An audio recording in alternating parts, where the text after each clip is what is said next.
Selamat petang saudara, Anda menyaksikan Klik Indonesia Petang hari ini Jumat 7 Februari 2025 bersama saya Dewi Inta Kelola. Dan saya Fahmi Andrian. Berikut dua laporan utama di Klik Indonesia Petang hari ini.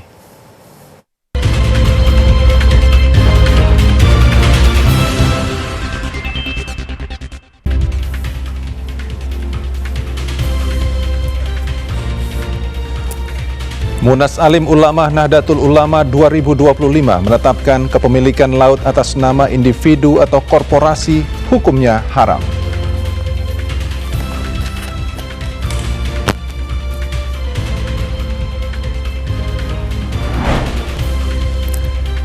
Presiden Prabowo Subianto menegaskan pertahanan sebagai pondasi utama negara.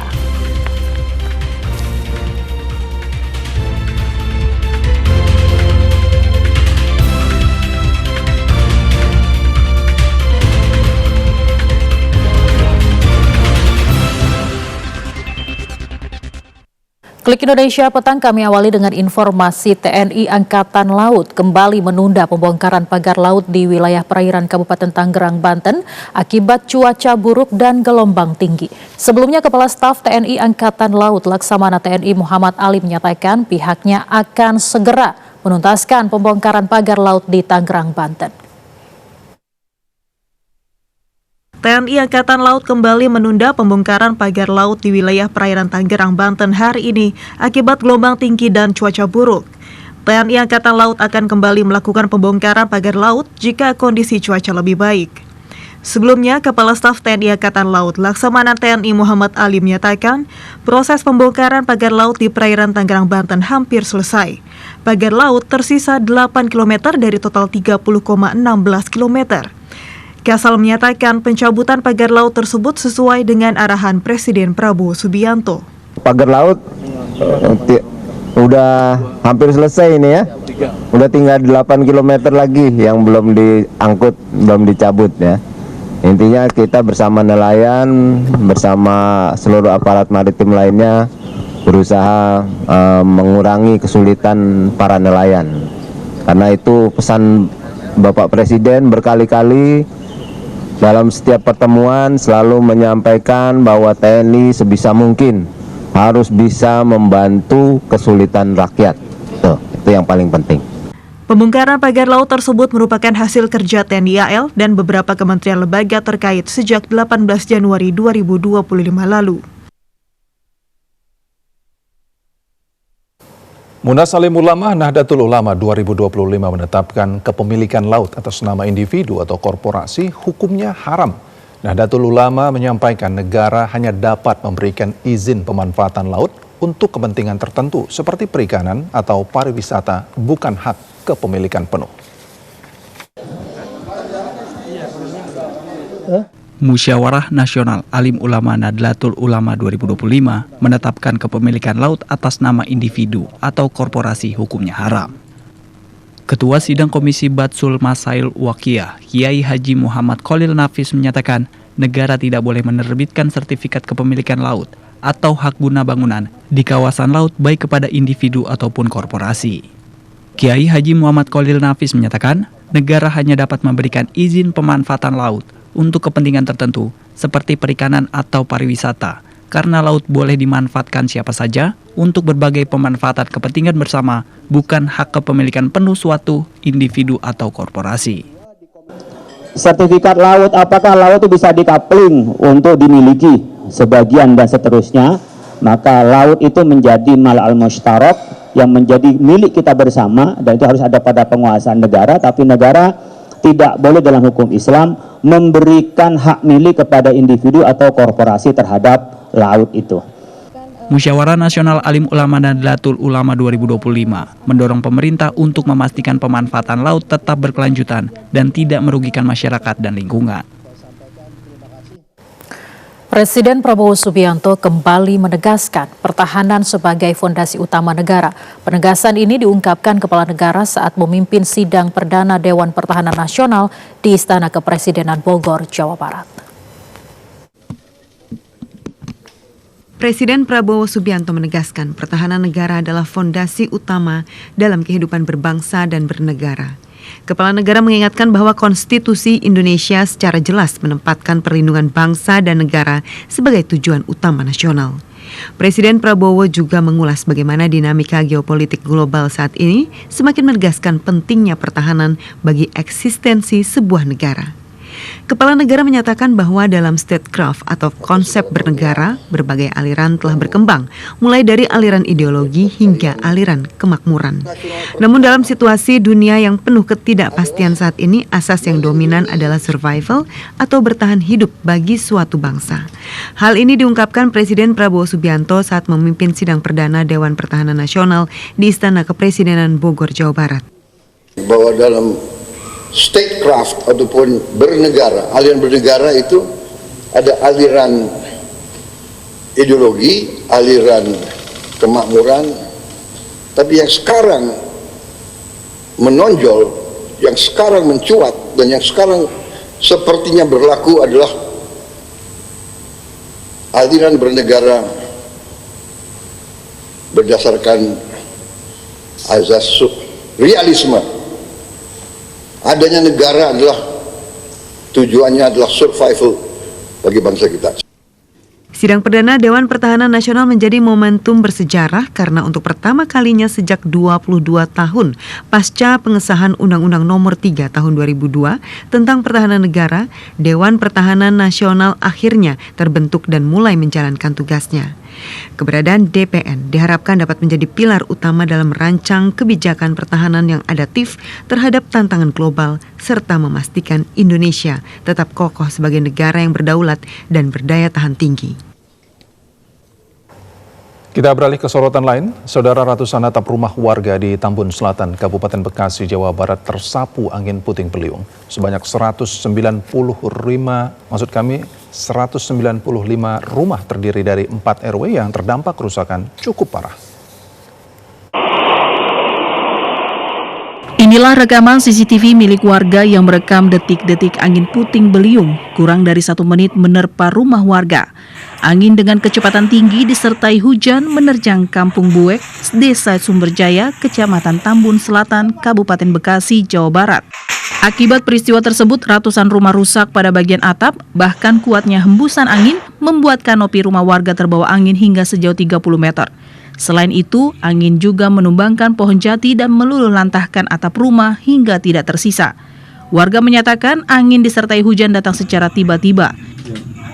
Awalnya terdengar suara gemuruh dan angin langsung menyapu atap rumah warga. Warga yang panik berusaha menyelamatkan diri, beruntung tidak ada korban jiwa dalam peristiwa tersebut. Pak, ini angin itu dari jam berapa sih, Pak? Jam 3, sekitar pukul 3 sampai 4. Dini hari ya? Ini rumah Bapak apa aja, Pak, yang kena? Yang kena ini yang pertama itu token listriknya cabut sampai ke jalanan sini.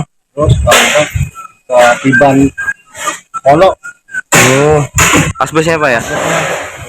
Jadi yang terdampak di terancam angin puting beliung di Sumberjaya ini masih tim BPBD dengan teman relawan semua sedang menghitung terdampaknya. Untuk kisaran kerugian masih dalam taksiran juga. Jadi BPBD dengan tim relawan secepatnya menangani pohon-pohon tumbang. Dibutuhkan juga untuk dapur umumnya pada dinas terkait ya, Dinsos, Perkintan untuk penghitungannya seperti itu. Pasca kejadian, sebagian warga mulai membangun dapur umum dan memperbaiki atap rumah yang rusak dan membersihkan sisa puing pasca disapu angin puting beliung. Saat ini petugas Badan Penanggulangan Bencana Daerah masih terus menebang pohon untuk menghadapi cuaca ekstrim. Sementara itu, saudara, dapur umum didirikan untuk warga terdampak angin puting beliung di Desa Sumberjaya, Tambun Selatan, Kabupaten Bekasi, Jawa Barat. Ratusan rumah warga roboh akibat angin puting beliung yang menerjang wilayah tersebut pada Kamis 6 Februari 2025. Dapur umum berukuran 3 meter x 5 meter didirikan di RT 004 RW 28 Desa Sumberjaya, Tambun Selatan, Kabupaten Bekasi, Jawa Barat. Wilayah tersebut menjadi wilayah terdampak cukup parah akibat angin puting beliung. Para donatur menyiapkan logistik berupa nasi dan mie instan untuk warga yang terdampak angin puting beliung. Untuk bantuan kita siapkan logistik, sembako, indomie, telur, air, dan yang lainnya. Untuk material atap asbes yang sudah terkena kita siapkan dari kita untuk warga masyarakat Kampung Jaya, RT 6, RT 4, dan RW 28. Ya bantuannya banyak, telur, sembako, terus roti-roti gitu, asbes, ya turun, langsung di data, langsung warga dibagi-bagi yang rumahnya terdampak rusak, iya.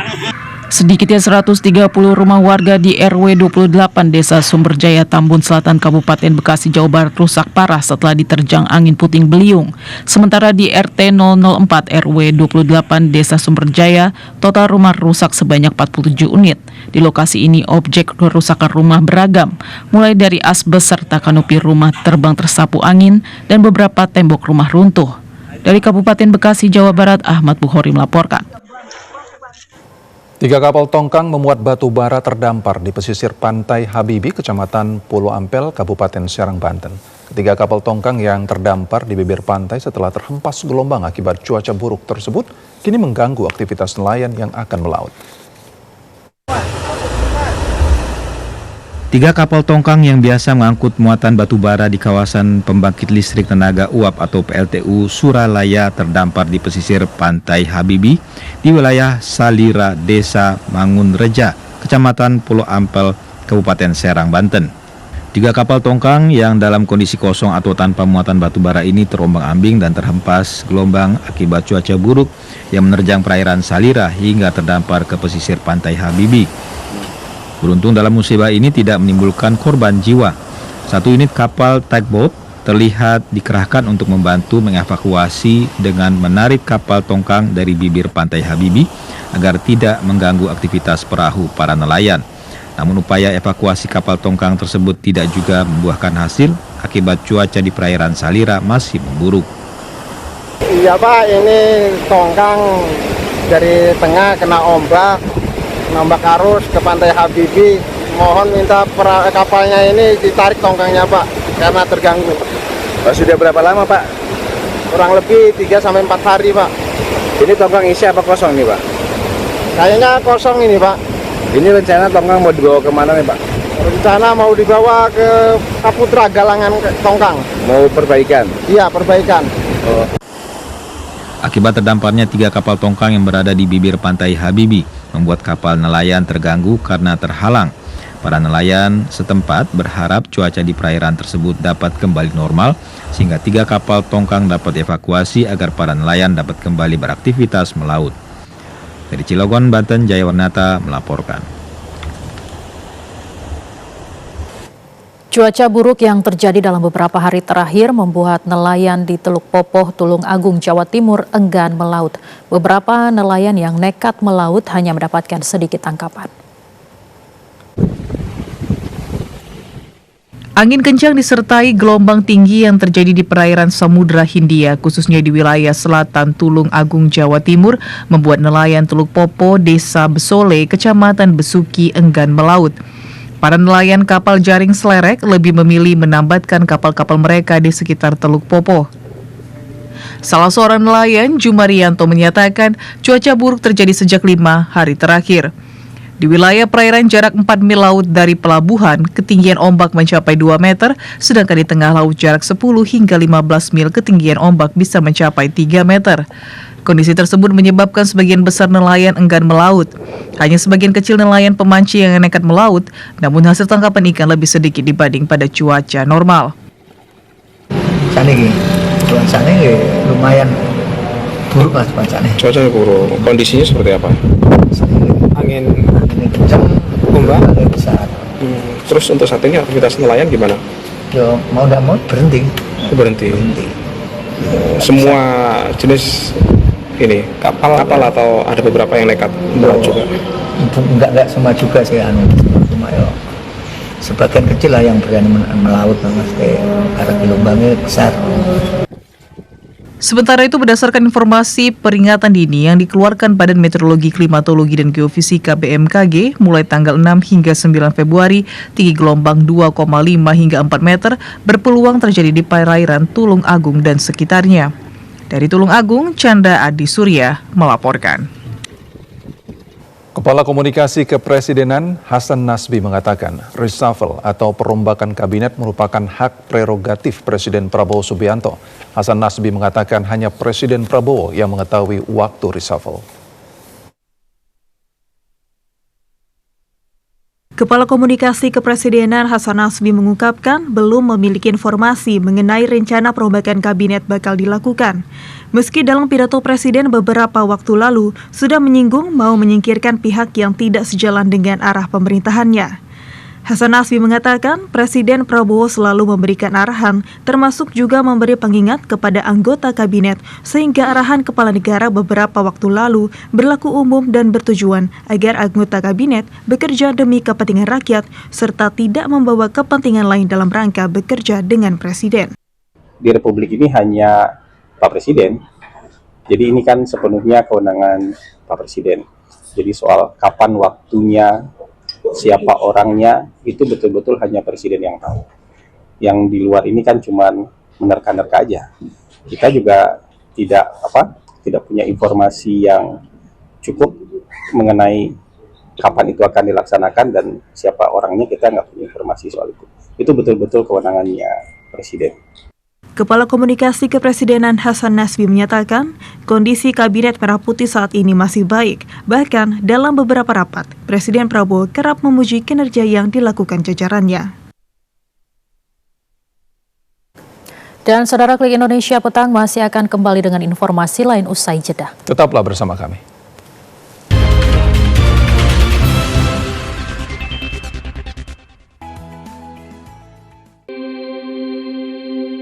Membahas ragam topik menarik yang mendalam tentang dunia kesehatan. Yang dibicarakan dan orang banyak tahu tuh mengenai pertumbuhannya ya. Karena memang mindset orang Indonesia tuh kan kalau udah kulit coklat udah aman. Bersama para dokter dan bintang tamu yang kompeten di bidangnya. Kalau pH juga iya, tapi dia lebih ke kandungannya itu sih.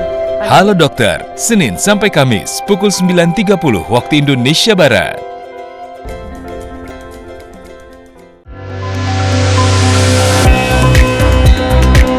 Bentangan alam nan memukau, seni dan warisan budaya yang beragam. Mari jelajahi keindahan Nusantara melalui program Pesona Indonesia setiap hari pukul 14 waktu Indonesia Barat. Variety show paling seru, ragam segmen yang asik, performance musik, dan ngobrol bersama bintang tamu. Awal namanya kan naik nih, emang sering cover-cover ya? Panjang apapun kalau emas cukur yang potong aku ikhlas. Bersama host Doli Sapri dan Nexa Paisan. Kenapa kepikirannya abu-abu batu? Cover. Seblak Show, serunya blak-blakan. Senin sampai Kamis, pukul 11 waktu Indonesia Barat.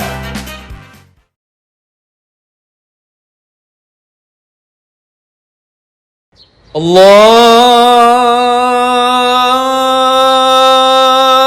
Akbar, Allahu Akbar, Allahu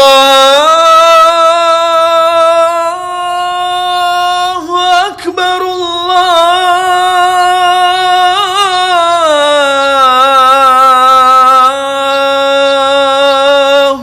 Akbar. أشهد أن لا إله إلا الله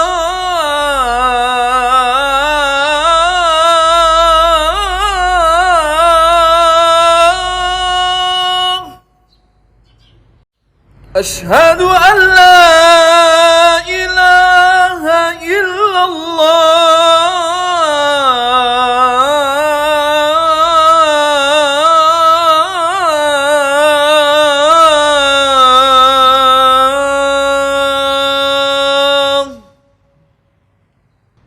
أشهد أن محمد رسول الله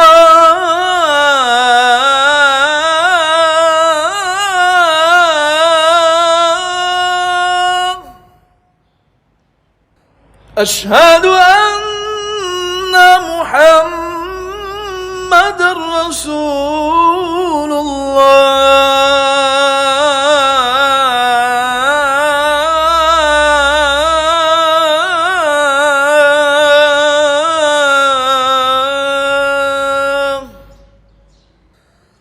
حي على الصلاة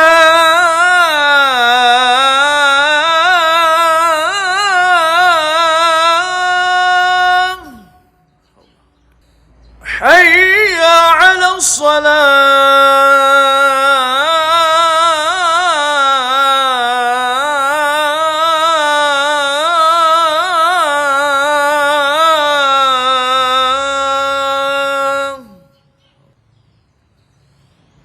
حي على الفلاح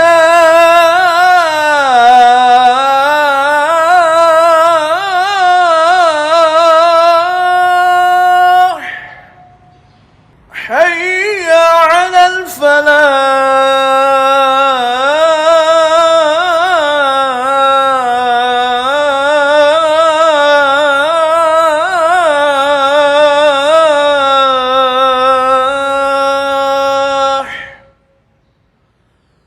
الله أكبر الله أكبر لا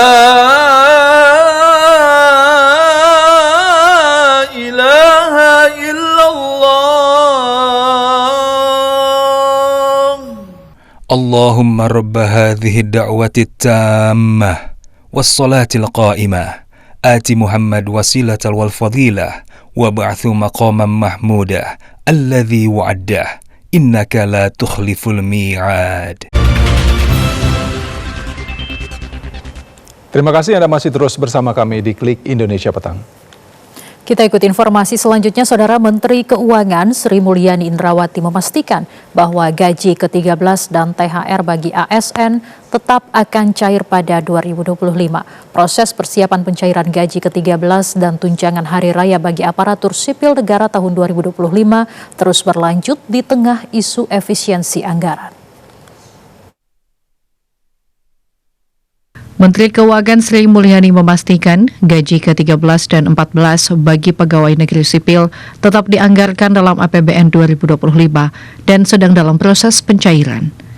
Hal ini sekaligus membantah isu yang beredar bahwa tunjangan tersebut akan dihapus. Meski demikian, Sri Mulyani tidak merinci jumlah anggaran yang telah disiapkan maupun sejauh mana proses pencairannya. Ia hanya meminta masyarakat menunggu kepastian lebih lanjut. Sebelumnya beredar isu di media sosial yang menyebutkan bahwa pemerintah berencana menghapus THR dan gaji ke-13 ASN pada 2025. Isu ini muncul setelah adanya instruksi Presiden Republik Indonesia nomor 1 tahun 2025 serta Surat Menteri Keuangan nomor S/37-MK.02-2025 yang berisi arahan efisiensi anggaran APBN 2025.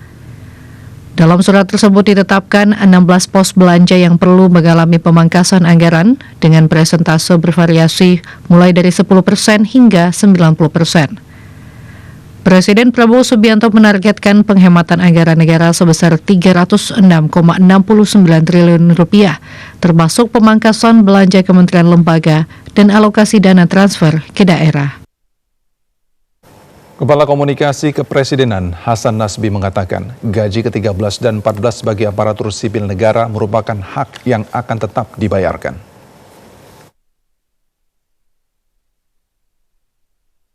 Kepala Komunikasi Kepresidenan Hasan Nasbi menanggapi isu pemerintah berencana menghapus THR dan gaji ke-13 ASN pada tahun 2025 sebagai tindak lanjut dari efisiensi anggaran APBN 2025 dalam instruksi Presiden. Hasan Nasbi mengatakan belanja pegawai tidak termasuk struktur efisiensi anggaran yang diinstruksikan Presiden, sehingga gaji ke-13 dan 14 akan tetap dibayarkan. Dan efisiensi yang disampaikan oleh Presiden itu kan tidak termasuk belanja pegawai, ya. Buat gaji pegawai itu kan bukan bagian yang diefisienkan. Jadi gaji ke-13 sama THR itu merupakan hak dari para pegawai negeri dan itu akan dibayarkan. Menteri Keuangan kan sudah juga memberikan pernyataan soal itu. Sementara Menteri Keuangan Sri Mulyani mengatakan proses persiapan gaji ke-13 dan 14 tetap berlanjut. Menkyu meminta publik untuk menunggu pengumuman lebih lanjut soal perkembangan gaji ke-13 dan 14 bagi ASN. Kementerian Energi dan Sumber Daya Mineral menyatakan Badan Pengatur Hilir Minyak dan Gas Bumi BPH Migas akan mengawasi distribusi gas LPG 3 kg.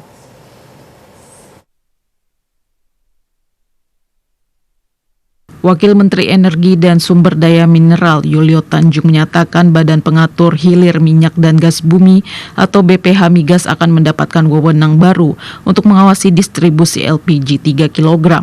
Berdasarkan regulasi yang berlaku, tugas pengawasan oleh BPH Migas saat ini terbatas pada minyak. BPH Migas saat ini mengawasi distribusi BBM premium, BBM solar, minyak tanah bersubsidi dengan kartu kendali. Dengan adanya integrasi ini, pengawasan di lingkungan Kementerian SDM dapat dilakukan secara menyeluruh oleh BPH Migas.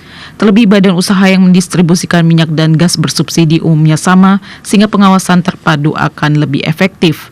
Sementara itu, struktur pelaporan penyaluran LPG 3 kg akan mengikuti pola pelaporan distribusi bahan bakar minyak bersubsidi. Untuk mewujudkannya, pemerintah akan terlebih dahulu merevisi regulasi guna menambah kewenangan BPH Migas. Sebelumnya, Menteri SDM Bahlil Lahadalia mengungkapkan bahwa Kementerian SDM berencana membentuk badan khusus untuk mengawasi distribusi dan penyaluran LPG 3 kg. Permintaan LPG ukuran 12 kg di Tangerang Selatan, Banten meningkat hingga 50% pasca terjadinya kelangkaan pada LPG ukuran 3 kg. Pemilik pangkalan gas memprediksi bila ketersediaan pasokan LPG 3 kg akan kembali normal dalam 2 hingga 3 hari ke depan. Kelangkaan LPG 3 kg membuat sejumlah warga kini beralih menggunakan gas non-subsidi berukuran 12 kg. Bahkan di salah satu pangkalan gas yang berada di Serua Ciputat, Tangerang Selatan, Banten, menyatakan permintaan LPG 12 kg meningkat hingga 50%. Permintaan LPG 12 kg juga diminati para pelaku usaha mikro kecil menengah atau UMKM dan golongan masyarakat menengah ke atas. Surdi, selaku pemilik pangkalan resmi gas, mengatakan jika peningkatan permintaan LPG ukuran 12 kg sudah terjadi sejak 4 hari terakhir. Surdi menambahkan bila untuk harga LPG 12 kg dirinya tidak mematok harga. Dari 4 hari yang lalu, Pak. Umumnya masyarakat yang beli itu umum atau apa? Masyarakat umum. Kebanyakan orang-orang komplek, Pak, pada balik lagi ke gas 12 kilo. Nah, dalam sehari ini bisa menjual berapa kira-kira? Lah, ini gasnya kemarin langka juga, Pak. Saya minta ke agen belum datang, dari sononya antri, Pak. Permintaan banyak, kemarin belum dapat saya gasnya. Cuman sekarang laundry udah balik lagi kepada pakai gas yang 12 kilo. Kalau kemarin kan laundry masih pakai yang 3 kilo. Sementara itu, para pangkalan memprediksi bila ketersediaan pasokan LPG 3 kg akan kembali normal di akhir pekan. Dari Tangerang Selatan, Gunawan melaporkan. Kita beralih ke informasi lain, Saudara. Tim kuasa hukum Sekjen PDI Perjuangan, Hasto Kristianto, menghadirkan 6 orang saksi dalam lanjutan sidang pra-peradilan di Pengadilan Negeri Jakarta Selatan. 2 diantaranya adalah saksi fakta dan 4 lainnya saksi ahli. Tim kuasa hukum Sekretaris Jenderal Partai Demokrasi Indonesia Perjuangan Hasto Kristianto menghadirkan 6 orang saksi dalam sidang lanjutan pra-peradilan di Pengadilan Negeri Jakarta Selatan. Salah satunya Agustiani Tio Fridelina.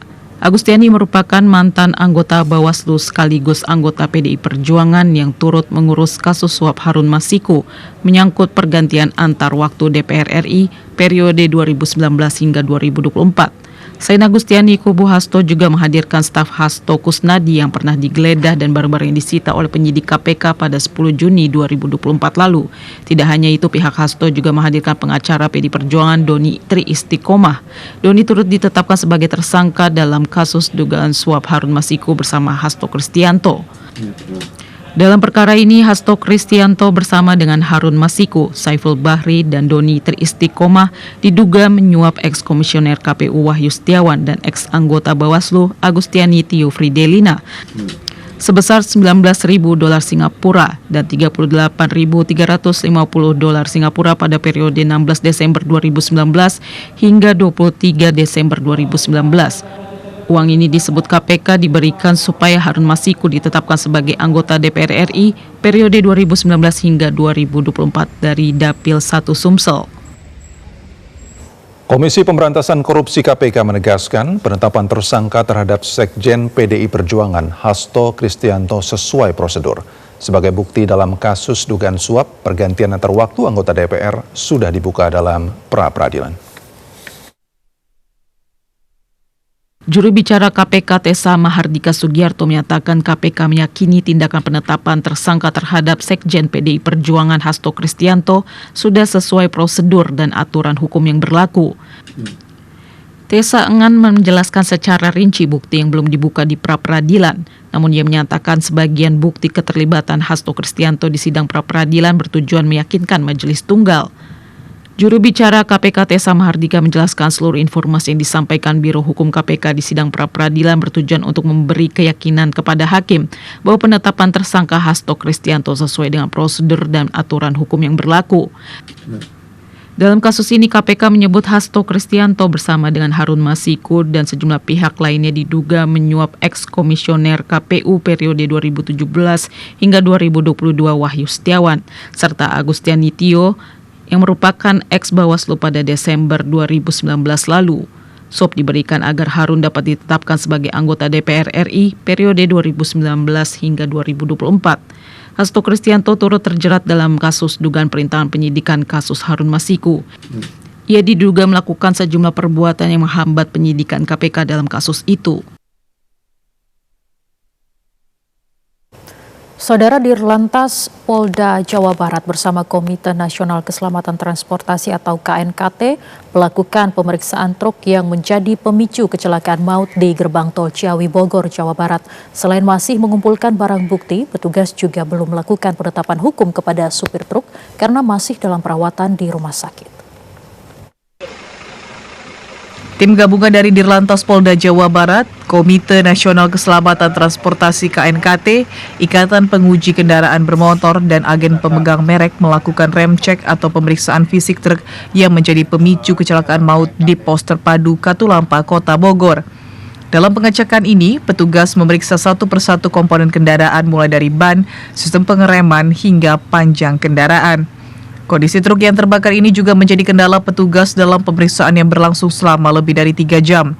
Selain itu, tim gabungan juga mengecek rekaman kamera pengawas atau CCTV serta perilaku supir selama berkendara dari arah Sukabumi hingga terjadinya kecelakaan maut.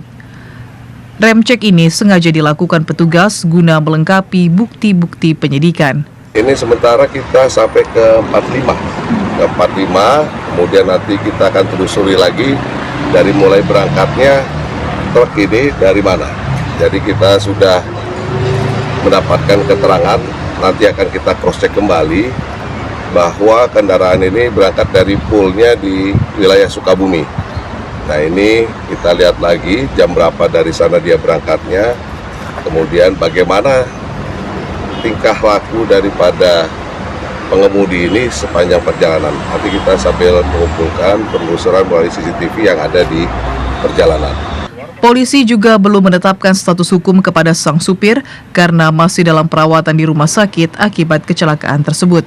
Dari Kota Bogor, Sultoni melaporkan.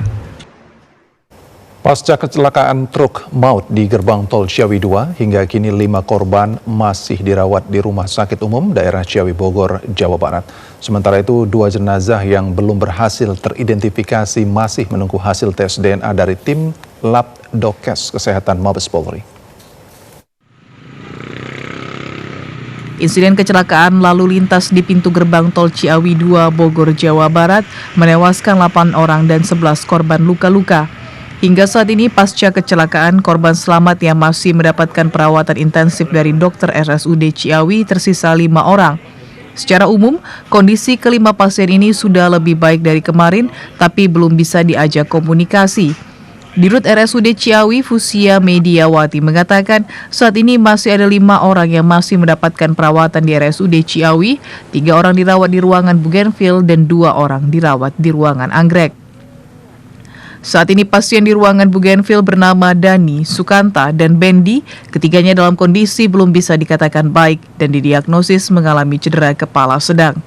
Sedangkan Yuzi dan Wahyudin berada di ruangan Anggrek, keduanya bisa diajak komunikasi dengan diagnosis cedera kepala ringan.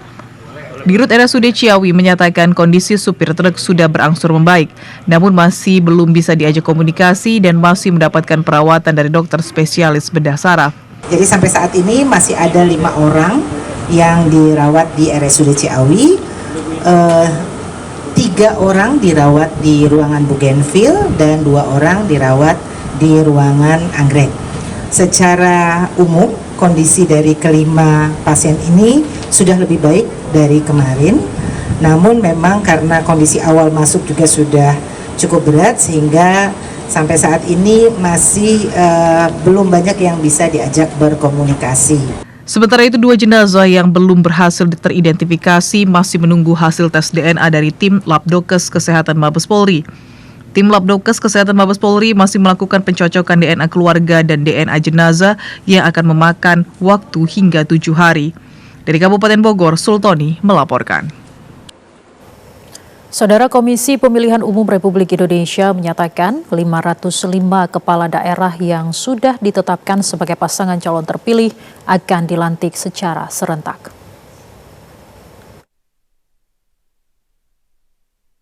Komisioner KPU RI Idham Halik mengatakan 508 pilkada digelar di tingkat kabupaten kota.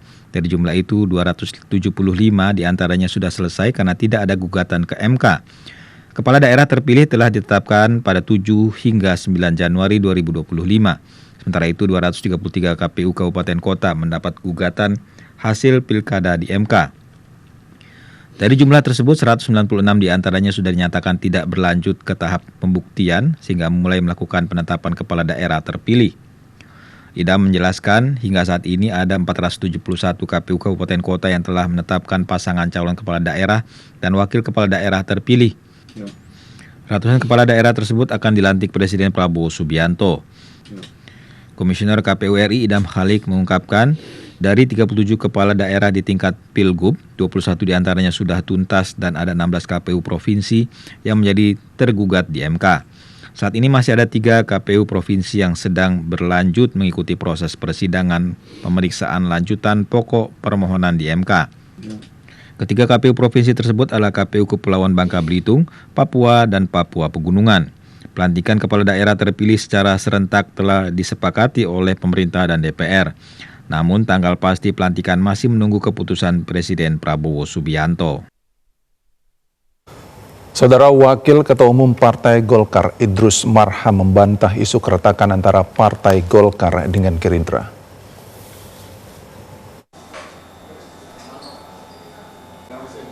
Wakil Ketua Umum Partai Golkar Idrus Marham menegaskan hubungan antara Partai Golkar dengan Partai Gerindra tetap baik dan solid dalam kabinet. Hal tersebut disampaikan untuk menampik beredarnya isu keretakan baik secara lembaga maupun secara pribadi antara Menteri ESDM yang juga Ketua Umum Partai Golkar Bahlil Lahadalia dengan Wakil Ketua DPR yang juga Ketua Harian Partai Gerindra Sufmi Dasko Ahmad. Sufmi Dasko Ahmad sebelumnya menyampaikan pernyataan terkait pelarangan penjualan gas LPG 3 kg oleh pengecer yang pada dasarnya untuk kemaslahatan masyarakat namun pada pelaksanaannya tidak berjalan baik. Nah, kalau ada punya niat seperti itu, ingin bermain-main di sini, saya pastikan mereka pasti kecewa. Kenapa saya katakan kecewa? Karena tidak mungkin antara Gerindra dengan Partai Golkar ini bisa diadu domba. Ya karena memang Gerindra dengan Golkar bukan domba, jadi tidak bisa diadu domba. Coba kita lihat, saudara. Yang pertama, hubungan secara pribadi. Ya, hubungan secara pribadi, ya kita masih, saya kira yang paling muncul ke permukaan misalkan antara Pak Bahlil, ya baik selaku menteri maupun selaku ketua umum DPP Partai Golkar dengan Pak Dasko sebagai wakil ketua DPR sekaligus sebagai ketua harian DPP Partai Gerindra, hubungan kedua orang ini tidak hanya cair, tetapi juga produktif. Idrus Marham menjelaskan Menteri SDM Bahlil Lahadalia telah mengakui adanya permasalahan pada tahap pelaksanaan kebijakan distribusi gas LPG 3 kg dan sudah ada solusi permasalahan tersebut. Saudara, sejumlah informasi penting lainnya akan kami hadirkan usai jeda berikut ini. Klik Indonesia Petang segera kembali.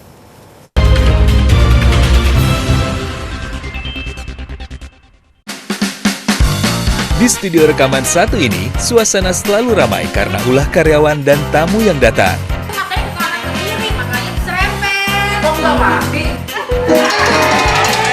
Ditemani oleh artis-artis terbaik tanah air yang pastinya akan membuat harimu penuh canda dan tawa.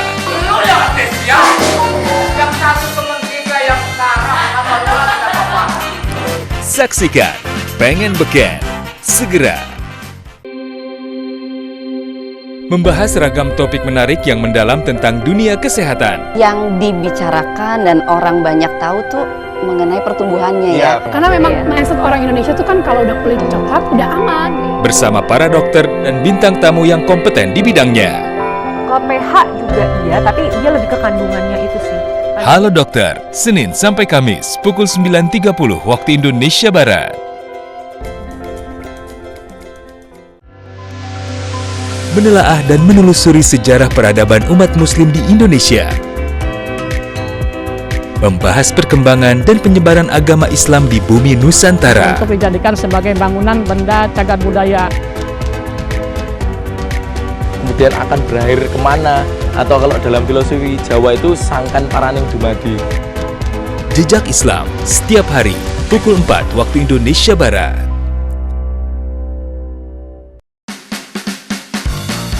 Variety show paling seru, ragam segmen yang asik, performance musik, dan ngobrol bersama bintang tamu.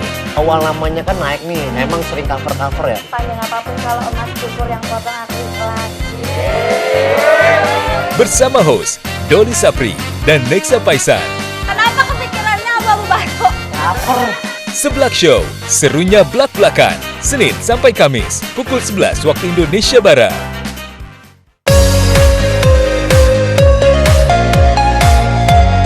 Di Bali sudah berkembang seni kerajinan perak itu sejak zaman kerajaan dulu. Kita juga banyak belajar dari turis-turis asing yang datang ke Bali dan membawa teknologi seni kerajinan perak. Kita memadukan antara teknik tradisional itu dengan teknologi modern dari luar negeri. Uniknya seni kerajinan perak di Celuk khususnya ini, pasar terbesar kami justru dari luar negeri. Utamanya itu ada dari Amerika, Australia, dan Eropa. Nah, sementara untuk di lokal sendiri baru berkembang akhir-akhir ini. Produk Indonesia sudah banyak diterima di luar negeri. Jadi kita harus bangga menggunakan produk kita sendiri.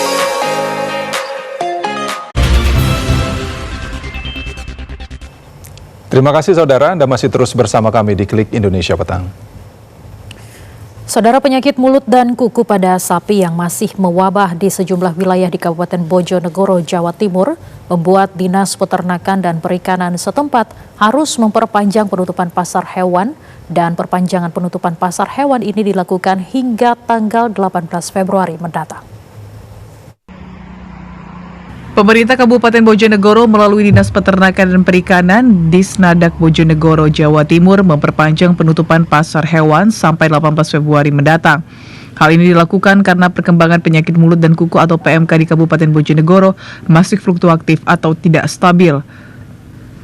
Kabid Kesehatan Hewan, Pengolahan, dan Pemasaran Hasil Peternakan Disnakan Bojonegoro, Lutfi Nurrahman, mengatakan perpanjangan penutupan pasar hewan ini dikarenakan penyebaran penyakit PMK di Kabupaten Bojonegoro masih ada dan belum stabil. Hal itu dipengaruhi juga dari cuaca yang tidak menentu sebulan terakhir. Selama penutupan pasar hewan yang dilakukan pada tanggal 22 Januari 2025 hingga 4 Februari 2025, Di Senakan Bojonegoro juga sudah melakukan upaya pencegahan dan pengurangan penyakit PMK dengan menyemprotkan disinfektan di wilayah pasar hewan dan penyuntikan vaksin pada para sapi. Diharapkan dengan penutupan yang diperpanjang, penyebaran penyakit PMK di Kabupaten Bojonegoro bisa segera diselesaikan. Sementara masih kita kaji dan kita usulkan karena beberapa kasus di lapangan kita temui dan kasus penyakitnya masih fluktuatif. Jadi kemungkinan masih kita lakukan penutupan terhadap pasar-pasar hewan yang besar, pasar sapi ini sampai 2 minggu sekitar tanggal 18 Februari. Penutupan hewan di Kabupaten Bojonegoro antara lain Pasar Hewan Baureno, Sumberrejo, Balen, dan Padangan. Dari Bojonegoro, Sumali melaporkan. Saudara, pemeriksaan kesehatan gratis segera terlaksana pada Senin 10 Februari 2025 secara serentak di seluruh Indonesia. Program ini menyasar 280 juta penerima manfaat. Program pemeriksaan kesehatan gratis bagi seluruh masyarakat akan resmi dimulai pada Senin 10 Februari 2025 secara serentak di seluruh Indonesia. Juru bicara Kantor Komunikasi Kepresidenan Adita Irawati mengatakan, program pemeriksaan kesehatan gratis menjadi program dengan penerima manfaat terbesar, yakni menyasar 280 juta rakyat Indonesia. Pemeriksaan kesehatan gratis akan menjadi kado ulang tahun langsung dari negara kepada masyarakat. Hal itu disampaikan dalam konferensi pers persiapan peluncuran cek kesehatan gratis di kantor Kementerian Kesehatan Jakarta pada Jumat 7 Februari 2025. Cek kesehatan gratis ini adalah program kedua yang akan dilaksanakan setelah kita melaksanakan makan bergizi gratis pada tanggal 6 Januari yang lalu.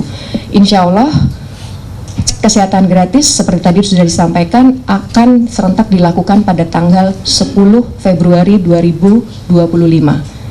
Nanti detailnya seperti apa akan disampaikan oleh Bapak Ibu dari Kementerian Kesehatan. Juru bicara Kantor Komunikasi Kepresidenan Adita Irawati mengatakan, pemeriksaan kesehatan gratis diharapkan mampu mendeteksi dan mencegah penyakit sejak dini. Dari pemerintah Provinsi DKI Jakarta. Pendaftaran pemeriksaan kesehatan gratis akan dilakukan secara daring melalui aplikasi Satu Sehat Mobile. Hal ini dilakukan guna mengantisipasi penumpukan antrean pendaftaran di puskesmas. Pemerintah telah menyiapkan sistem yang memudahkan masyarakat untuk mengakses layanan pemeriksaan kesehatan gratis di puskesmas. Staf ahli bidang teknologi kesehatan Kementerian Kesehatan Setiaji mengatakan, masyarakat dapat melakukan pendaftaran secara daring melalui aplikasi Satu Sehat Mobile. Hal ini dilakukan guna mengantisipasi penumpukan antrean pendaftaran di puskesmas. Setiaji mengatakan, aplikasi Satu Sehat Mobile dapat mendaftarkan lebih dari 1 orang pengguna layanan pemeriksaan kesehatan gratis. Kami telah menyiapkan sistem untuk memudahkan masyarakat pendaftar, sehingga tidak antri di puskesmas. Nah, cara pertama adalah Bapak dan Ibu sekalian agar mendownload Satu Sehat Mobile. Ya, dulu yang kita kenal namanya Peduli Lindungi. Nah, bagaimana cara daftar dan sebagainya, next slide. Ya, nanti di dalam Satu Sehat Mobile setelah di-download gitu ya, akan ada fitur untuk CKG ataupun pemeriksaan kesehatan gratis. Staf ahli bidang teknologi kesehatan Kementerian Kesehatan Setiaji mengatakan, Kemenkes tengah bekerja sama dengan Kemkomdiki untuk menyediakan jaringan internet bagi puskesmas di sejumlah daerah. Saudara, meski teknologi digital semakin berkembang pesat, tidak semua daerah merasakan manfaatnya. Salah satunya di Desa Tenangan, Kecamatan Seluma Timur, Kabupaten Seluma, Bengkulu yang belum merasakan merdeka sinyal, terutama jaringan internet. Meski Desa Tenangan telah berdiri selama 41 tahun, hingga tahun 2025 masih belum merasakan merdeka sinyal. Masyarakat setempat sampai kini masih menghadapi keterbatasan dalam mengakses internet, meskipun beberapa provider menyediakan layanan. Rudi Hartono, Kepala Desa Tenangan, mengungkapkan meskipun desa ini tidak terbilang wilayah terpencil, warga setempat tetap merasa seperti terisolir karena sulitnya mendapatkan sinyal yang layak. Warga sekitar sangat membutuhkan akses internet, terutama dalam hal pendidikan dan administrasi. Seperti proses pembelajaran di SD negeri setempat, ditambah lagi dengan keterlambatan dalam proses distribusi bantuan sosial, seperti beras yang tidak dapat menginput data secara online karena kesulitan jaringan sehingga menghambat kelancaran pembagian bantuan kepada warga. Pihak desa pun tidak menyerah dan kini mengajukan proposal pembangunan tower sinyal ke Telkomsel, berharap ada perhatian lebih terhadap kebutuhan dasar yang vital ini. Mohon kepada pemerintah karena sinyal ini berpengaruh sekali. Anak-anak SD itu belajar di sini banyak sinyalnya di lapangan. Nah, itu lah sering kali kapan dia memerlukan ada yang tidak dikerjakannya pergi ke lapangan. Saat ini warga desa Tenangan hanya mengandalkan sinyal dari tower Rawasari yang sangat terbatas. Padahal desa ini memiliki lebih dari 1.500 jiwa dan sejumlah UMKM serta fasilitas pendidikan seperti PAUD dan SD negeri. Dari kontributor Seluma, Denny Putra, TVRI Bengkulu melaporkan. Saudara, kawanan gajah liar merusak kawasan perkebunan milik warga di Desa Semangus, Talang Ubi, Kabupaten Pali, Sumatera Selatan. Selain merusak kawasan perkebunan, kawanan gajah juga nyaris memasuki pemukiman warga. Sejak beberapa hari terakhir, warga Desa Semangus, Talang Ubi, Kabupaten Pali dikhawatirkan kembali munculnya kawanan gajah liar yang sudah merusak sejumlah area perkebunan warga. Selain merusak area kebun warga, puluhan kawanan gajah juga nyaris memasuki pemukiman penduduk. Kepala Desa Semangus, Lian, menjelaskan, kawanan gajah liar sangat sering keluar memasuki kawasan perkebunan warga sehingga membuat resah warga. Karena pernah ada korban jiwa, pihak BKSDA diharapkan dapat mencarikan solusi sehingga kawanan gajah tidak kembali memasuki kawasan kebun serta pemukiman warga. Jadi warga di Semangus ini kehabisan cara untuk mengusir gajah ini. Ada yang pakai cedoran, ada yang pakai gebuk kentongan. Jadi gajah ini tidak takut lagi kayaknya di Semangus ini. Jadi 1000 akal ya Pak, ada 1000. Iya, 1000 akal dia nak masuk. Jadi warga pun lah ada yang jadi korban. Udah berapa kali Pak kades gajah masuk di sini Pak? Menurut laporan warga ini sering ini masuknya nih. Memang apa yang disampaikan warga itu memang benar bahwa di konservasi hutan lindung itu dibuka MHP. Nah, sekarang ini dalam keadaan gundul konservasi itu. Jadi kawasan Desa Semangus sebagian besar merupakan sekitar kawasan perhutanan industri. Muhammad Husniawan, TVRI Sumsel melaporkan. Dan saudara, informasi tadi sekaligus mengakhiri Klik Indonesia petang hari ini. Akhirnya saya Dewinta Kelola. Dan saya Fahmi Andrian mewakili seluruh kerabat kerja yang bertugas mengucapkan terima kasih atas kebersamaan Anda. Selamat malam dan sampai jumpa.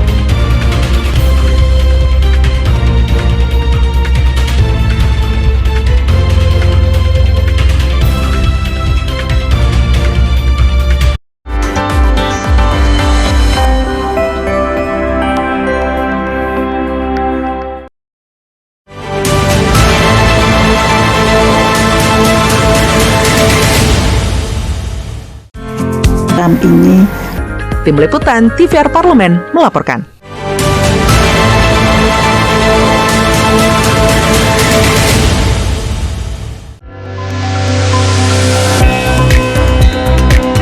Bentangan alam nan memukau, seni dan warisan budaya yang beragam. Mari jelajahi keindahan Nusantara melalui program Pesona Indonesia setiap hari pukul 14 waktu Indonesia Barat.